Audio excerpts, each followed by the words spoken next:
এই পথটা যারা সার্ভাইভ করতে পারবে, রাসূল সাল্লাল্লাহু আলাইহি ওয়াসাল্লাম দুইটা সুসংবাদ দিয়েছেন। একটা হচ্ছে যে একটা হাদিসে নবী সাল্লাল্লাহু আলাইহি ওয়াসাল্লাম বলেছেন যে 7 শ্রেণীর মানুষকে আল্লাহ রাব্বুল আলামিন কিয়ামতের মাঠে তার আরশের ছায়ায় ছায়া দিবেন। ওই দিন ওই ছায়া ছাড়া অন্য কোনো ছায়া থাকবে না। তার মধ্যে এক শ্রেণী হচ্ছে সেই যুবক যে তার নিজের যৌবনকালটাকে আল্লাহর পথে বিলিয়ে দিয়েছে। এই সুযোগটা কি দাড়ি পাকা মানুষদের আছে? এখন আপনাদের সামনে আছে। এই কথাটা শুনছেন আপনি, আপনার কান পর্যন্ত পৌঁছে গেল। এরপরে ডিসিশন ইজ ইয়োর্স। আপনার রাস্তা আপনি বেছে নেবেন। ওয়াহাদাইনাহুন নাজদাইন, আমি দুইটা পথ দেখিয়েছি, ইম্মা শাকির ওয়া ইম্মা কাফুর। ইচ্ছা হলে কৃতজ্ঞ হও, ইচ্ছা হলে অকৃতজ্ঞ হও। আল্লাহ আপনাকে ফোর্স করবেন না, লা ইকরাহা ফিদ্দিন। আল্লাহ পাক ঘাট ধরে আপনাকে নামাজি বানাবেন না। এখন আপনার সিদ্ধান্ত নিতে হবে যে আপনি কি করবেন। আল্লাহর জন্য বাঁচবেন না শয়তানের জন্য বাঁচবেন? যদি শয়তানের জন্য বাঁচেন তাহলে আপনি দুনিয়াতে বাড়ি গাড়ি টাকা পয়সা জমি জমা ব্যাংক ব্যালেন্স স্ট্যাটাস সবই পাবেন ইনশাআল্লাহ। আল্লাহ পাক সেগুলো আপনাকে খুশি হয়ে দিবেন না, ফিতনা রাগ হয়ে দিবেন। আর যদি আপনি আল্লাহর জন্য বাঁচেন তখনও আপনি বাড়ি পাবেন, গাড়ি পাবেন, নেকের স্ত্রী পাবেন, প্রশান্তি পাবেন, হেদায়েত পাবেন, কোরআন পাবেন, নূর পাবেন, সব কি সম্মানও পাবেন। এগুলো আল্লাহ পাক আপনাকে খুশি হয়ে দান করবে ইনশাআল্লাহ। করতে যাচ্ছেন আল্লাহ সন্তুষ্টি না অসন্তুষ্টি? এখন প্রশ্ন হচ্ছে যে যারা আমরা তরুণ আছি, আমাদের ফিউচারটা কি, আমরা কিভাবে আগাতে পারি? প্রথমে বুঝতে হবে আপনাকে, ওই যে প্রথমে আলোচনা শুরু করলাম, এই যে বইটা আমার হাতে আছে, এই বইটা থাকার পরেও আমি বিশ্বকে ডিল করতে পারছি না। আপনাকে আগে বুঝতে হবে যে আপনি কোথায় আছেন। প্রথমে আপনাকে বুঝতে আপনি কোথায় আছেন। এক নাম্বার, ধর্মতাত্ত্বিক দৃষ্টিকোণ থেকে দেখাচ্ছে আপনি এমন একটা জায়গায় আছেন যে মুসলিমদের মধ্যে শতটা বিভক্ত দল আছে। বিভিন্ন দল আপনাকে ফ্ল্যাগ নিয়ে ডাকছে, আমার কাছে আসো, জান্নাতে সার্টিফিকেট পাবা, এবং বলবে সবাই আমার ফর্ম পূরণ করো, এটা হক, জান্নাত আমার, তোমার লিস্ট লাগলে নিয়ে যাও। ভাবখানে এমন হবে। কেউ কেউ এমন বলবে যে আমরা চূড়ান্ত সহি, এর উপর কোনো সহি নাই। ওই সহির মধ্যেও দেখবেন আবার আরো 4-5টা দল। তখন আবার কি করবেন? সহি এ, সহি বি, সহি সি, সহি ডি, এরকম হবে। সবাই বলবে যে আমি হক। ওয়ালা তাকুনু মিনাল মুশরিকিন, মুশরিকদের অন্তর্ভুক্ত হয়ো না। আল্লাযীনা ফাররাকু দীনাহুম ওয়া কানু শিয়া, যারা তাদের দ্বীনকে ভেঙে টুকরা টুকরা করেছে। কুল্লু হিজবিন বিমা লাদাইহিম ফারিহুন, প্রত্যেক হিজব বা দল তাদের কাছে যা আছে এটা নিয়ে উৎফুল্ল থাকে। এই হচ্ছে বাস্তবতা। আল্লাহ পাক বলেছেন ওয়া'তাসিমু বিহাবলিল্লাহি জামিআ, একসাথে আল্লাহর রজ্জু শক্ত করে ধরে থাকো। ওয়ালা তাফাররাকু, বিভক্ত হয়ে যেও না। ওয়ালা তাফাররাকু, বিভক্ত হয়ে যেও না। বাল নাহনু ফাররাকনা, কিন্তু আমরা বিভক্ত হয়ে গেছি। আল্লাহ বলেছেন ওয়ালা তাফাররাকু, বিভক্ত হয়েও না, কিন্তু আমরা কি করেছি? বাল ফাররাকনা, আমরা বিভক্ত হবই। কি করবেন এখন? সহজ সলিউশন দিচ্ছি।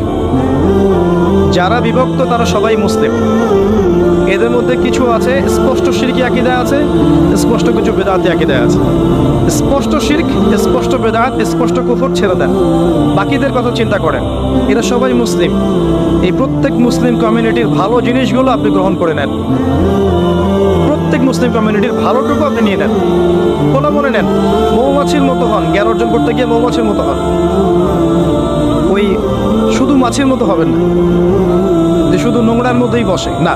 মৌমাছি যেখানে মধু সেখানে যাবে, তাই না? আপনিও সবার ভালোটুকু নেবেন, খারাপটুকু ছেড়ে দিবেন। সহজ না জিনিসটা? এবং সবাইকে ভাই মনে করবেন। ইসলাম বৈচিত্র্যময়, একই বিষয়ে একাধিক মাসালা থাকতে পারে। আপনি একটা ফলো করলে বাকিদেরকে শ্রদ্ধা করতে শিখুন। ঠিক আছে, ওরও হয়তো দলিল আছে, আমার দলিলটা আমার কাছে বেশি স্ট্রং মনে হয়, আমি এটা পালন করছি। এর মানে এই না যে আমি সঠিক, ওই বাতিল, এমন মনে করবেন। পুরো উম্মাহকে একটা দেহ ভাবতে শেখো। শুধু আমাদের দেশের মুসলিমদের কথা বলছি না, যদি ইয়েমেনের কোনো মুসলিম বাচ্চাকে বোম মেরে হত্যা করা হয় আপনার মন যেন কাঁদে। যদি মিয়ানমারের কোনো মুসলিমকে মেরে হত্যা করা হয় আপনার মনটা যেন কাঁদে অ্যাটলিস্ট। প্যালেস্টাইনে যদি হত্যা করা হয় আপনার মনটা যেন কাঁদে। Iraq, Iran, Lebanon, Jordan, Syria, যে আফগানিস্তান, পাকিস্তান সমস্ত জায়গায় মুসলিমদের কিন্তু হত্যা করা হয় অমুসলিমদের কর্তৃক। আপনার মনটা যেন কাঁদে যে আমাদের উপর জুলুম হচ্ছে। যদি মন না কাঁদে বুঝবেন মন মরে গেছে, নাই মন, কলব নাই, ডেট, প্যারালাইজড। প্যারালাইজড রোগী দেখেছেন? প্যারালাইজড রোগীর একটা অঙ্গ প্যারালাইসিস হয়ে গেছে। ওখানে আঘাত করলে কি ব্যথা পায়? কারণ আমাদের পুরো বডি প্যারালাইসিস হয়ে গেছে। এক জায়গায় আঘাত করলে আরেক জায়গায় আর ব্যথা লাগে না। নবীজি বলেছিলেন সাল্লাল্লাহু আলাইহি ওয়াসাল্লাম, এই উম্মাহ একটা দেহের মতো, যার একটা অংশে আঘাত পেলে অন্য অংশ কি হয়? ব্যথা অনুভব করে। এখন সেটা আমরা করি? কম মানুষই করে।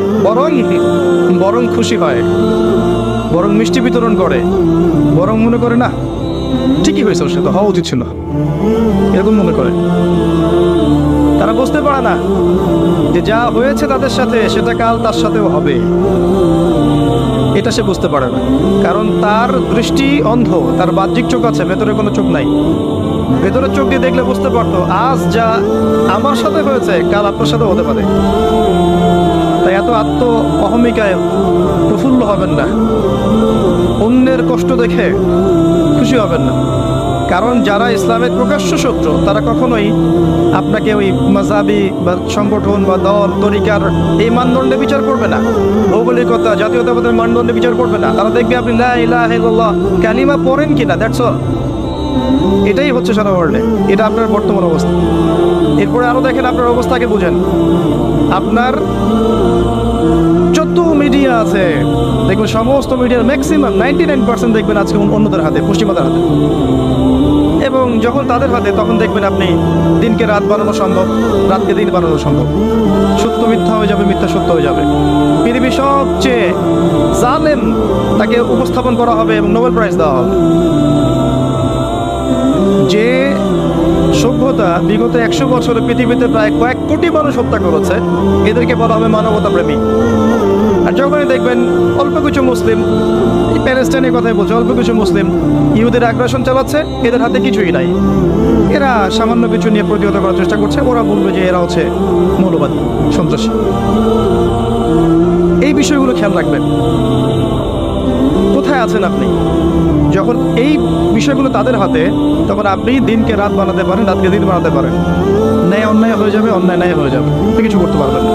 কারণ আমাদের মুসলিমদের স্বতন্ত্র আসলে খুব একটা মিডিয়া নাই যেখানে সত্য বিষয়গুলো প্রচার করতে পারবেন। এখন ইউটিউব, ফেসবুকিং হয়েছে, আপনারা প্রচার করছেন, কিন্তু এখানেও অনেক ফিতনা আছে। কারণ এই প্ল্যাটফর্মগুলো হচ্ছে ইহুদি খ্রিস্টানদের, এই প্ল্যাটফর্মগুলো ইহুদি খ্রিস্টানদের প্ল্যাটফর্ম। এখানে আমরা যারা নেমেছি, আমরা নিজেরা আসলে নিজের পায়ে কুড়াল মেরেছি, জানেন। একটা লেকচার দেওয়া হবে, দেখবেন লেকচারের একটা অংশ কাট করে এমন সামলাইন দিয়ে দিবে যে আপনি শেষ। অথচ ওর সাথে আপনার বিন্দুমাত্র সম্পর্ক নাই, ঠিক আছে। আর এই কাজগুলো ইন্টেনশনালি অনেকে করতে পারে, খুব সহজ। এখানে মানুষকে বিতর্কিত করা খুব সহজ। ইমাম আবু হানিফা রাহিমাহুল্লাহকে যদি এখন বসাই দিতে পারতেন এবং এরকম 10টা 20টা 50টা মাহফিল করাতে পারতেন, ইউটিউবে ছড়াতেন, দেখতেন যারা বিতর্কিত করতে চাইবে তার কথা ধরেও বিতর্কিত করতে পারবে না। সুযোগ আছে, একটা কথার এক অংশ একটা কথা আরেক অংশ লাগিয়ে দিবে, সই হল। এখনকার অবস্থা আপনার যে আপনার কাছে মিডিয়া নাই, প্রযুক্তি, এই যে যত প্রযুক্তি দেখছেন এগুলো কাদের হাতে? আমাদের হাতে নাই। আপনার প্রাইভেসি পর্যন্ত আপনার হাতে নাই।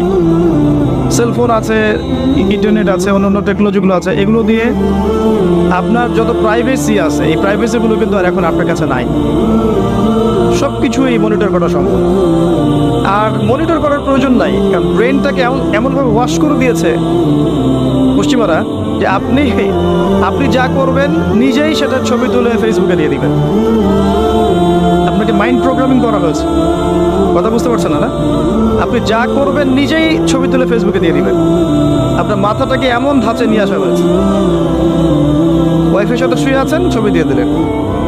ওয়াইফের সাথে ঘুরছেন, ছবি দিয়ে দিলেন। গার্লফ্রেন্ডের সাথে বলে শুয়ে আছেন, ছবি দিয়ে দিলেন। আপনি বুঝতে পারছেন এখন প্রাইভেট লাইফ কোনটা, পাবলিক লাইফ কোনটা। এই কমন সেন্সটা হারিয়ে ফেলেছেন এই অনলাইন ইউজ করতে করতে। এটা আপনার মাথাটাকে প্রোগ্রামিং করা হয়েছে, হিপনোটাইজের মতো প্রোগ্রামিং করা হয়েছে। মনিটর করতে হবে না, আপনি নিজেই বলে দিবেন কি করছেন না করছেন, কোথায় যাচ্ছেন। আজকে যে কফি খাইলাম, দেখবেন আপনি লিখছেন আজকে কাপড় ধুইলাম, ফেসবুক খুলে দেখবেন আজকে আমি অমুকের সাথে বসে চা খাইছি, রাস্তায় যাচ্ছিলাম 10 টাকা দান করার সুযোগ পেয়েছি, দিয়ে দিয়েছে ছবি। সব নিজেই বলে দেবে কি করছে সারাদিন। মানে এটা এটা কি মানে প্রাইভেট লাইফটাকে পাবলিক করে দেওয়া হলো না? আমরা এই সেন্সটা হারিয়ে ফেলেছি। প্রযুক্তি আমাদের হাতে নাই।